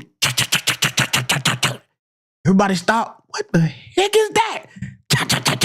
Quack, quack. And all of a sudden, the wall next to them just explode. And that boy's teeth just come soaring through there. I'm trying to tell you, boy, I hope they have the Hulk on their side because they're going to need him if they ever introduce. Look, man, I told you the jokes is coming, but we're going to hear what T.I. have to say. And I got some commentary about that because, again, I always point the blame back toward the father. There's no excuse for it. Let's get back to it. In the hands of his mother. Stop hitting me and getting in my comments, telling me what to tell King, okay? I know my son. Think I ain't spoke to my son? Think I ain't told my son, his mama, and his grandmamas? His ass going to prison. If he goddamn keep that shit up, his ass going to prison. Ain't no way around it. Ain't nothing I'm gonna be able to do about it. Can't nobody stop it but him. You know what I mean? I've already had the conversation. I've already made my peace with it. I trust in God to deal with it the way that he see fit. You know what I mean? It ain't really shit outside. He done got all the whoopings. He done got the punishment. He done did it. He done, did everything as a child you could do to him. So now he gonna have to go through it. He gonna have to go through it. and get through it. For your own. Now, let me pause it right here. I hear what you're saying, T.I., and I get it. I get it. But see, let me tell you what an alternative solution is to just saying, well, he just going to have to learn or whatever. Because look, that is the case with a lot of grown children. Once they move out of their parents' household, that's what has to happen. But I'm going to say this. If he's still living under your roof where you pay the bills and he's living off your money, let me tell you how I shut that down if that was my son, okay? Because again, that's his son. If it was my son, this is what I would do. Gotcha. You want to embarrass the family by going to jail and being a little jackass. As my father, it's my job to save your life. So now from the council, your access to all the credit cards. I'm going to make sure you don't have access to no bank accounts. You're not going to even have no keys to drive your own car. Anything that I pay for, look, in order for him to move around and do things he's doing, he would have to go get his own money. I would shut that down in an attempt to save his life. Like, okay, you going to be living off me doing this? Let me just go ahead and cut access to that. Let me show you how I feel if you have to get out here and make your own way, which you can't. Because I'm just going to say it. The boy is living off his father's money. King, man, honestly, I'm joking on you here tonight, man. But young brother, if you want respect, the best way to do that would be to follow the path of your other siblings, because they're not out here acting a fool like that. They're very successful and productive. You don't even hear about them unless you hear about the things they're trying to do. Okay? But for some reason, little duck mouth here, not yuck mouth, duck mouth. Yes, I said it. Little duck mouth. You gonna be the renegade, huh? How about make your way for being known as a smart, competent businessman in some field or whatever your talent is? Discover that, okay? Because listen, if you're not competent in business and you don't want to do that, that's not your lane. Cool. Boy, with that grill, you have a professional and long-lasting career as a stuntman. That boy could climb the side of a building with his teeth, one bite at a time. Tell me online. Come on, man. Listen, let me tell you something. If any of y'all ever get into it with him, don't try to throw him over no rail or no building. He's just going to bite it and swing back up like a little acrobat on you. I'm telling you. See, look, you missing your calling. Get out there in Hollywood and be a stuntman. I'm telling you, man. Look. Let's go here. Let's just say Hollywood isn't your thing. I got something else for you. King, you can walk into any mechanic shop, come in there and tell them, listen, all them tools you got, throw them away. You don't have a lug nut or a socket over here that I can't bite and turn. That's what you could do. I'm telling you, bro. Look, the opportunities are endless. Put that gangster duck grill of yours to use. You can do so much. But listen, that's just what I would suggest. I could be wrong. Let's let Brother Flacco get back to it. Father to give up on you, that's how you know you a head case, right? But T.I. honestly couldn't understand, bro. Like, why was King acting this way? You grew up in a good home. Your mom is a platinum artist. I'm a multi-platinum artist. You've been rich all your life. We've been living in mansions all our lives. Why are you acting this way? Now, the same questions that T.I. had when King got arrested, well, a year later, T.I. got the same questions because while they were in a booth watching the Atlanta Falcons game, the conversation came up. T.I. and Tiny had the conversation with King pertaining why he's acting hood and tough when he grew up in a gated community. King, have you ever woke up with a roach on your face? Here. No, that's not the goal. All right, then. So there it goes. Or in your ear. I don't know what you're talking about. I had some in the neighborhood with me that broke up with roach in your ear. Y'all want to go to the bando in my neighborhood? Do y'all want to go to the bando? Quack, quack, quack. Y'all want to go to the bando? Quack, quack, quack. Y'all want to go to the bando? Listen. I got to say this. I owe King an apology because I didn't think about something. Because see, we that don't have these types of extra accessories in our mouths, I forgot the capability. The boy is a little super villain. Y'all, apologies. His teeth are bulletproof. That's exactly why he's doing this. Think about it. You think you finna draw down this man? Oh, crack? Oh, really, nigga? That nigga's fall one time. Ching! Boy, he smiled. It's over with. Everything you shoot his direction to bounce back and hit you. So maybe that's why he's so bold. Because see, those of us who are mortals that don't have these type of superpowers, I'm just saying. But, you know, this is the incident that we were talking about here. And, you know, we're going to let this continue because it's just embarrassing. Okay? And see, let me go ahead and say this too. In order to protect the family name, because I know we joking about, I told you the jokes going to be coming. In order to protect the family name, though, the adults in the situation, when they saw the duckery commencing here, the duckery, yes, I said it, they should have said, you know what? Let's just shut this live down. We ain't going to even let this get out here like this. The only way that this should have got out was from somebody else recording it or from word of mouth. But you should know when to stop the doggone live stream. Everything don't belong on the doggone internet. The adults should have more sense than that. I mean, if you value your family name, and you should, okay. But hey, I digress. That's just too much like right though. We gonna let Lil Duck Mouth here continue. He gonna show y'all how tough he is because we had it all wrong. Do y'all want to go to the band to make him look better? He said he know not true. Silver spoon, I ain't never ate with that. Salute to the prison paraphernalia for the cash out. Thank you very much, my brother. I appreciate you. That day, a day of my life. Nigga, you did have a silver spoon. Look, Tip used to have to come to my grandma's house because I'm getting in the fight. You cried like a baby to go to your grandmama's house. Every day. You used to hold your breath. Every day. I don't want to be in these gates. I want to be outside in the neighborhood. So King is arguing with his parents. By the way, the parents who raised him about whether or not he was Silver Spoon or not. Now, King says that he left the gated community to go to his grandmama crib because he didn't want to be in them gates. He wanted to be outside in the neighborhood. So King don't consider himself Silver Spoon because King took field trips to his grandmama crib in the hood. Do King not understand that just the very option of being able to isolate yourself and leave the hood whenever you want is privilege? Don't he understand that him being able to go to the hood, up and leave and go back to a gated community is the very definition of Silver Spoon? But the conversation begins to escalate as his parents begin to tell him the absolute truth as to why he was at his grandmama crib and pretty much expose King for going to his grandmama crib because he was crying and sucking a pacifier, not because he had to go there for fighting all the time. That's why I want to be over there. But they don't understand that. No, I'm going to tell you the reason why he want to be over there. Y'all ready? Because he can suck a pacifier over there till he was 12 years old. He was sucking pacifier till he was 12 years old. He couldn't do that in the house. You know what I'm saying? Yeah. They trying to say I was over there. Ooh, look at it. Oh my God. Look at them, boy. Listen here, man. Oh my goodness. Lord help. Come on, man. Hold on. I got to do this again.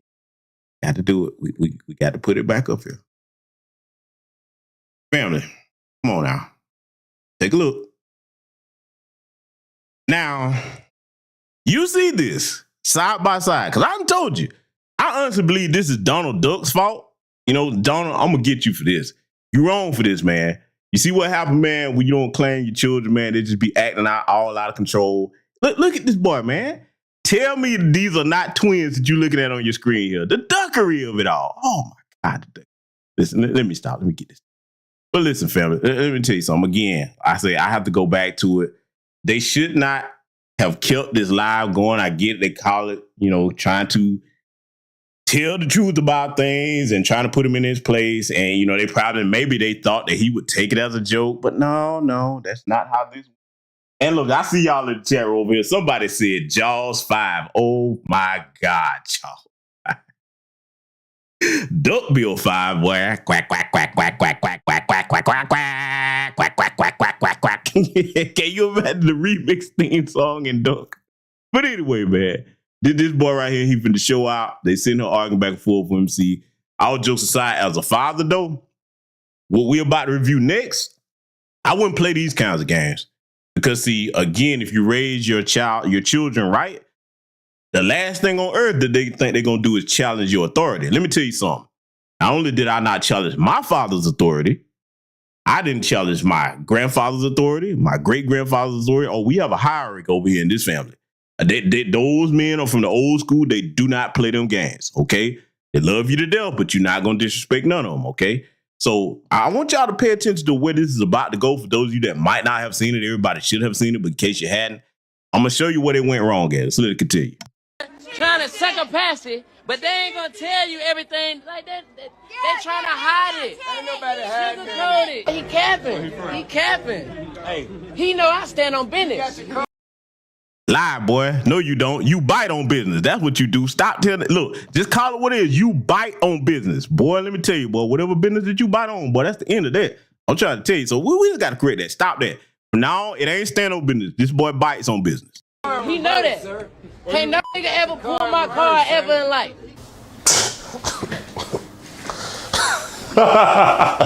This is screaming identity crisis or I want to be accepted.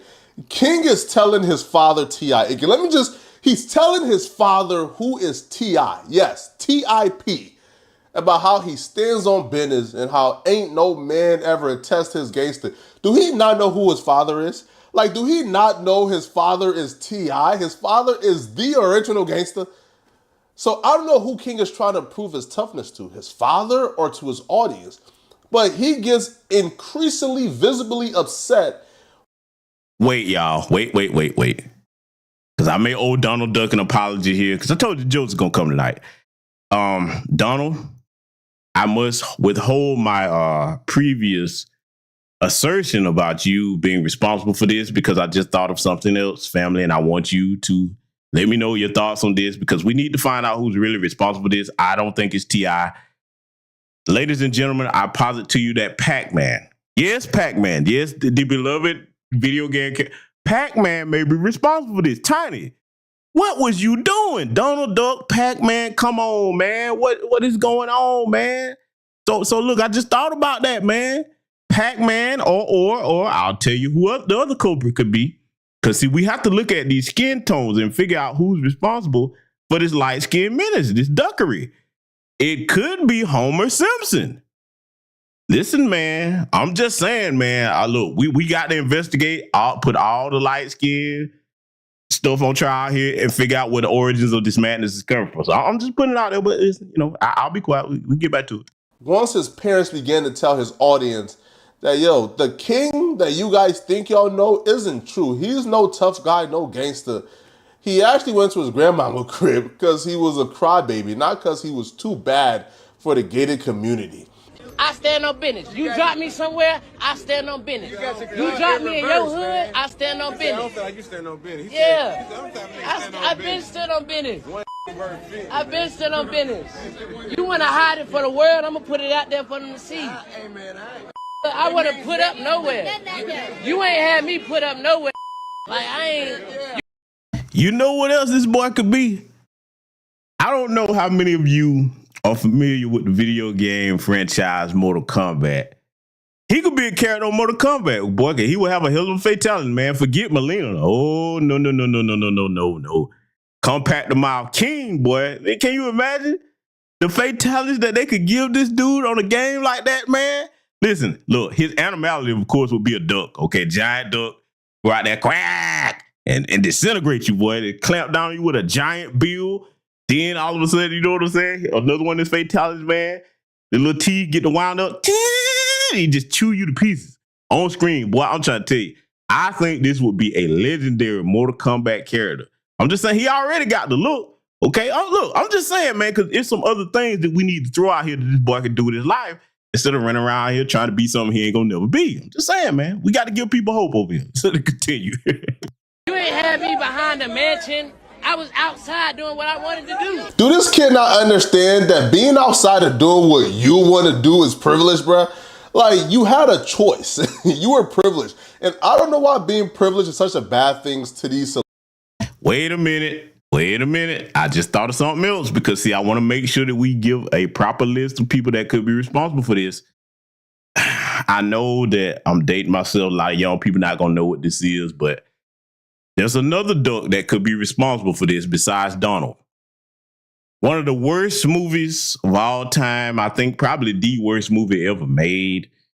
Ladies and gentlemen, I get it now.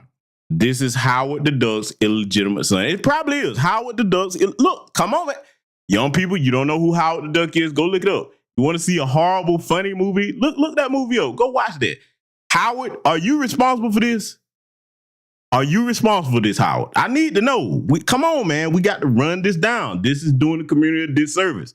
So Howard, your name is going on the list. We're going to investigate this stuff too. We're going to get to the bottom of it. Let's let it continue. Celebrity kids, bro. Listen, I thank my parents every day for not being able to grow up in the hood. I thank my parents every day for not going hungry at night. I thank my parents every day for providing me a structured lifestyle that made me into the adult I am today. I thank my parents every day that I never had to struggle. It's a privilege. Bro, it's a good thing that your parents did what they were supposed to do. You trying to parrot this idea that you were some type of street dude who got it out the mud is crazy. Now, it went from King being... Stop it, Flacco. He didn't get it out of the mud. You need to get this right. He got it out the pond. You respect this duck over here. He got it out the pond, man. He telling you he bite on business, okay? He build on business. He build on business. That bill is almighty. It's super chupacabra albino looking. Man, listen, dog. Look. Anyway, I'm just saying, man, get it right, Flacco. He got it out the pond, not the mud. Upset and expressing himself to just being outright disrespectful to his parents. And this is when T.I. had to check him. You was behind that till you cried. No, ain't got too much to drink. Done drunk too much. Let's go. Now get mad because we say the South ain't the suburbs. Then he want to talk about some other like this being sick. Just being sick. No, I'm being real. You lying. You know what, family? I got to ask a question. And I'm trying not to laugh about asking it. But I just thought about something. Has anybody ever seen this boy with his mouth closed? Because I honestly don't think that he can do it. I really don't. Has anybody ever seen this boy with his mouth closed? I'm just asking questions, man. Because look, this is an astonishing feat of unnatural proportions. This boy has bad bicuspids. This boy has infamous incisors. Oh, boy, I'm trying to tell you, boy, man, boy. He's got chaotic canines. I'm just saying, man, this boy is something else. Has anybody ever seen him with his mouth closed? I'm just asking questions. I just want to know. Hey, you over here flagging. You're capping. You capping. You capping. I know you. You capping.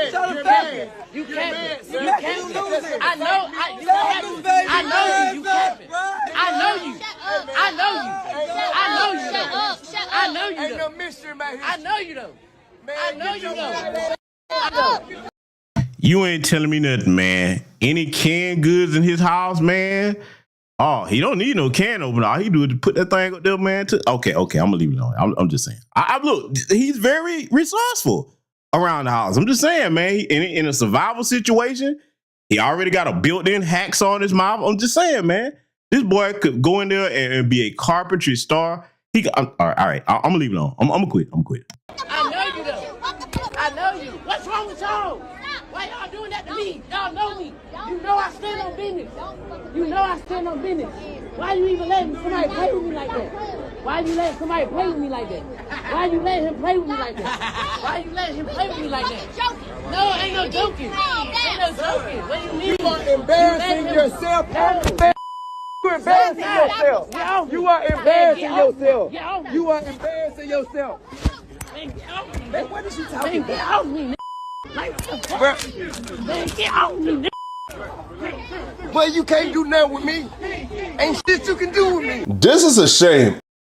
Now I got to pause it right here. Again, T.I., since you said that he was embarrassing the family, like I said, why not cut the live off when he started showing out? But see, I'm going to tell you something. In my family, down here, you get to smelling yourself like that as a young man, let me tell you how that would have got handled. The men would have got you. You'd have thought everything was cool. And take you somewhere, okay? Get on here in this Boston gym real quick, get these gloves. What this? Oh, no. You feeling yourself. We finna test your manhood. Let's see, can you really hang with what you're talking about? Because see, a lot of women like, oh, that's cruel. No. That's a father's job to make sure you understand, first and foremost, you ain't ready to challenge me, and then you damn sure is not ready to go out here and challenge these streets, okay? Because see, the only thing protecting him is his father's legacy. That's it. That's the only thing that's protecting him. That's the only thing. And then definitely you step outside of Atlanta, not even just, you know what I'm saying, just Atlanta, but other parts of Georgia wouldn't play him doing that either. But definitely you go out of state. Oh, man. Boy, we already know how that would go. But I'm just saying, man, I'm getting my jokes in, but man, a lot of this, the ball was dropped, and I get it. The man was out touring and trying to make a living to sustain and put his family in a decent position. Can't do nothing but respect that when anybody does it. But see, this goes to prove something that we've been saying for years. I know I've been saying it for years over here. Just throwing money at a child does not raise a child. That will provide for all the physical needs that they want, that they have to have the necessities and their wants, but it does not raise them. So this is why you have to be there. And this is something else that I'm going to put out here. Everybody may disagree with this, but when you have large numbers of children like that, okay, and they're not all under one roof, these are the problems that you get. Now, I'm not saying that he wasn't, because he's been with T.I. and Tiny all of his life, but I'm just saying, if you're gonna have a bunch of different kids for the people that applies to, they not all under one roof. Oh man, we gonna get to some of that a little bit here later too, but we're gonna let it continue. I'm just saying, man, it starts at home, and instead of taking the passive attitude where he's just gonna have to learn the hard way. For me, if that was my son, I would do everything in my power to make sure that he doesn't learn the hard way, because it may not be prison. And I don't wish that on nobody's child. It might be the graveyard. We got to look at where we live, okay? We have to look at where we live. So I hope that, T.I. gets that under control. I got my jokes over here tonight, but in all seriousness, he can't keep going down that path because it's not going to end good. All of T.I.'s other kids are living productive lifestyles and doing their thing. T.I.'s daughter, who I believe is a little older than King, she's away at college. You don't hear nothing about her. She's not in the media. She's doing her thing. T.I.'s other son, who wants to be Jimi Hendrix, is making music and doing his thing. Damani, who's also a rapper, is a rapper, but he's living, a relatively productive lifestyle. He's not in trouble. He's not going to jail. Like, all of T.I. kids are doing a thing and being productive citizens. This is the only Coco felon that T.I. has produced who just keeps embarrassing his family. And he's absolutely right, because see, now we have to look at something else. Bad parenting destroys the future of children. Oh, yes, it does, family. Oh, yes, it does. I know I was joking and clowning there because, look, if you're going to be out here wilding out on these internet streets, you're going to get these jokes. But all jokes aside, bad parenting destroys the future of children. And let's deal with an issue that was raised here, because we see his situation. 2-parent household, wealthy parents, okay? Look how he's turning out because of their neglect and bad parenting. We got to call it what it is. Because, see, if you were raised right a certain way, first of all, every man in here, since we're talking about him, since that's T.I.'s son, every man in here that was raised with your father or your grandfather, uncle, some male in the family that was responsible for raising you, because I know everybody's family situation is different. If you respected those men, you did not dare think about challenging them like that. Think about it. Square up on your father, man. Nah, bro. Nope. No. Especially down here, down the South. Boy, these old country strong black men down. Okay. All right. You might try it, but then you'll wake up maybe about a week later and people have to recount to you the events of what happened. I'm just saying, man. But we got to look at the flip side of the argument, because, see, that's a 2-parent household with the situation. But because of the bad parenting, this is how he's turning out. Now, the other kids, like was mentioned there, I can confirm that. You don't hear about them getting into nothing. It's just this one. So I posit to you that might be the one that they spoiled the most. But see, let me show you what we definitely don't want to do, because, see, a sister here, she's going to mention something. And I'm going to put this on the screen here, and it's going to lead into something else here before we close out tonight, because, like I said, that's one of the rare examples where you got 2 parents, the child still turn out to act a fool. This right here, though, I'm glad this sister addressed this, because it is something that needs to be talked about. As a man, I can address it, but we need more sisters addressing these types of things. I'm going to let you know the things that I agree with and the things that I disagree with. I want y'all to check this out.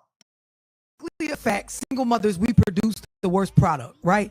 part of that, when we talk about males, especially black males, we don't realize that we're programmed, because if you don't understand history, you won't realize that, like, it starts with the female. Even when we were slaves, the idea is if you program the mind of the female slave, she will raise the offspring to continue your agenda without you having to be physically involved. She will teach her children to abide, because we're the first givers of life and care when kids are small. So we train them up to be good slaves, follow these particular rules. We indoctrinate and, create certain philosophies in their mind. So by the time they're big and strong, they still following behind the same agenda that was placed into us. So when you look at males that come from single mother-headed households, if you don't get around, you have the emotional management skills of a woman.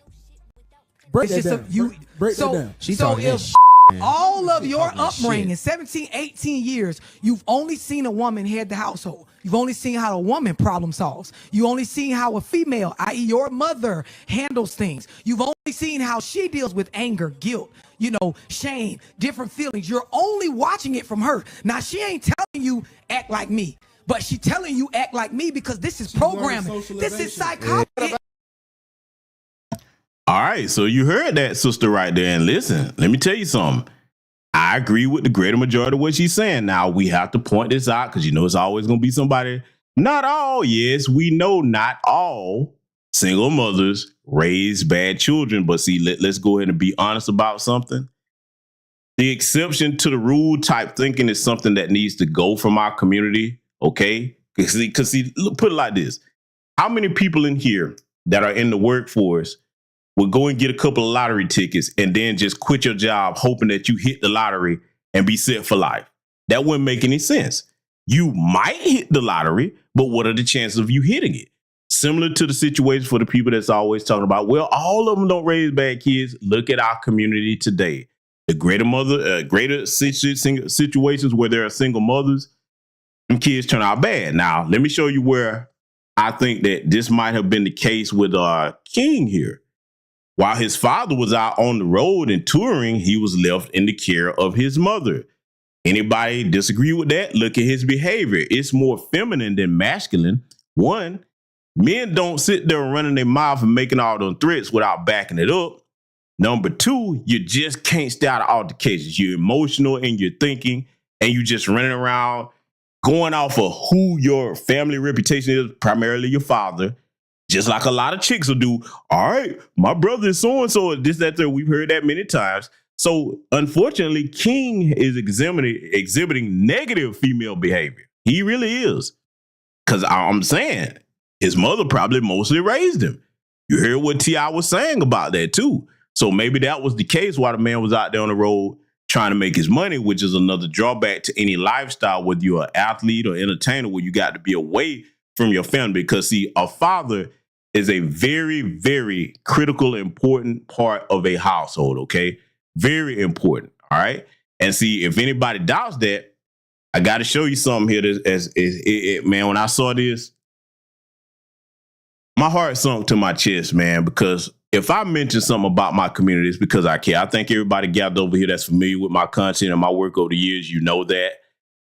This is why I say, man, brothers, you have to make sure that you are careful about who you have your children with. Do your best to form families, because if you start having little girls, man, without you, the whole world is looking to prey on them, okay? Especially today with the mass media designed to promote everything negative and harmful to these little girls with the sellout helpers in our community. See the broadcast that I did on the weaponized corporate thoughts, okay? Go look that up on this channel, because I gave examples of that here, but unfortunately, we got to view another example, and I promise you, when you see this, every man in here, this is going to make you clutch your chest, and you're going to be able to tell that there's no black father in this household. I want y'all to take a look at this. Y'all see us, period. We look good. Get ready to snatch your man. Period. Let's go one at a time. You go first. Alright, so hey y'all, look at my wig. Y'all, we still gotta add the guys to be and stuff. Scoot over. But we still y'all, my wig is eating, period. Girl, look at mine. It's flat. It looks like it's really on. So yeah, hold on. Y'all, period. I'm Nicki Minaj. I'm Lotto. Period. The big one. Not the little one. Oh, I think I'm talking about the little one. I'm about to put some on too. The big one. I'm a Barbie girl in Barbie dream house. The way can be yelling, got me yelling out in the scream house. Yelling out, we ain't selling out. We got money, but we ain't belling out. And that pink Ferrari ain't belling out. I told Ken to bring Barbella out. How about we surprise Lay with this? Shut in the bed. It's Barbie girl and you still in doubt. And I'm better paparazzi. Y'all like my wig? The boys are liars. The boys are liars. It doesn't see you. You're not looking at me, boy. Goody. I need some of that. Yeah. Don't play on this because period. I need some of these. Give me this thing. Your wig look good, twin. It's gonna be alright. Look at my eye, girl. It looks like my mama. I know, family. I know that was hard to watch. And at most, those little babies that you saw, I'm just going to guesstimate they might have been right in the preteen range. You know what I'm saying? Definitely probably no older than 14, if that. And people ask me why I go so hard in the paint on the Sexy Reds, the Suki Hunters, etc. Okay, because one, yes, it does start at home. And you know there cannot be any fathers in their household. I don't know if all of them are siblings or related, but when I saw that was sent to me, I said, yeah, I got to address this. If a father that's worth a damn is in the household, little girls will be afraid to go in and put that up because they know, hey, if dad find out about this, if this gets around the internet, it's going to be a wrap for my internet privileges and I'm going to be punished. But that going to be grounded for an extended period of time. And then the other thing, you listen to them, they talking about boys from a standpoint they ain't got no business. They got that doggone weave in their head. Who bought them little girls weave? Where did that come from? Because see, if those are your children, you're a black father, you see that, it's supposed to be hell to pay for that. Do not let this society consume your children because you are too lazy to do your job as a parent. It is not fair to them, even though it looked like those little girls were having fun. We all know the risks that come with that. And their mothers, wherever their mother at, they're getting it from them. Because you know if a father was in there that's worth a damn, that none of that would be going on. Brothers, I understand it's a difficult time to be a black parent, but if you are, I hope that what I just showed you there reinforces your commitment to engage with your children, little boys and little girls, and explain to them where you don't want them to go and show them examples of what happens if they do stray outside of your teaching, okay? So family, I know that tonight we did get our jokes in here tonight, but I had to end it on somewhat of a serious note because I want all of our people to do well. Do not give up. We cannot fail these babies because they're helpless without us. And remember, be safe out here during these holidays. Salute and thank you to everyone that contributed to the broadcast. I want you to be safe. Black first, salute, and I will see you all in future content.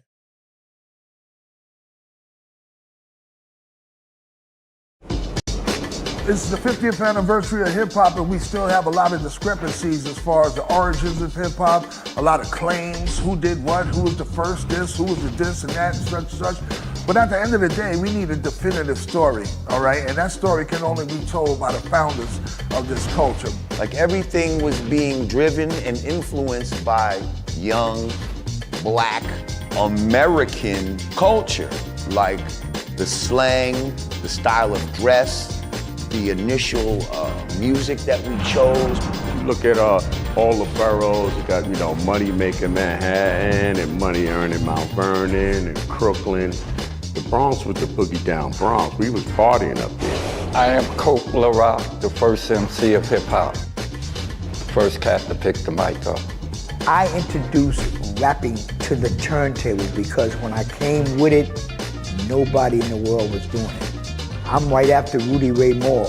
They want to come in the mix. They want to say, we started. No, you didn't. No, you didn't. No, you didn't. What came to be known as hip hop was solely an African-American creation. What would you get out of some Jamaican toast? What is that? I've never heard of a rapper use a Jamaican toast or a Jamaican fleur as a rhyme. I never heard of it, and I don't know where that myth came from.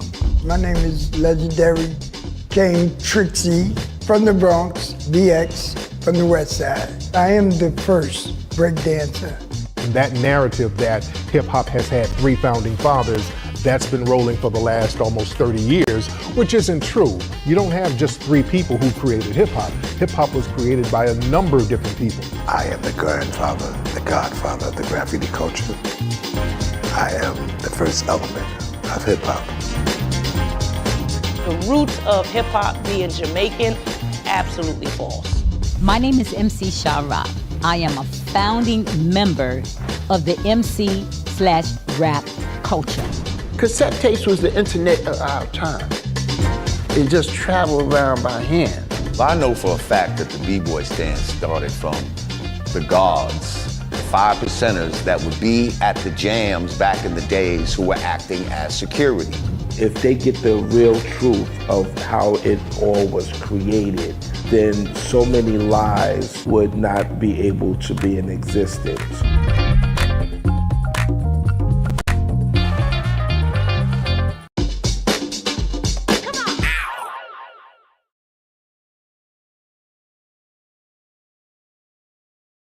When we talk about hip hop and what it is, it's an extension of the music and the instrumentation that our forefathers created. Check out the live stream premiere of the documentary short, It's Bigger Than Hip Hop, The Black American Family Tree, and Q&A, a fundraiser to create a series detailing music's evolution. Go to DewanB.com for streaming passes and crowdfunding.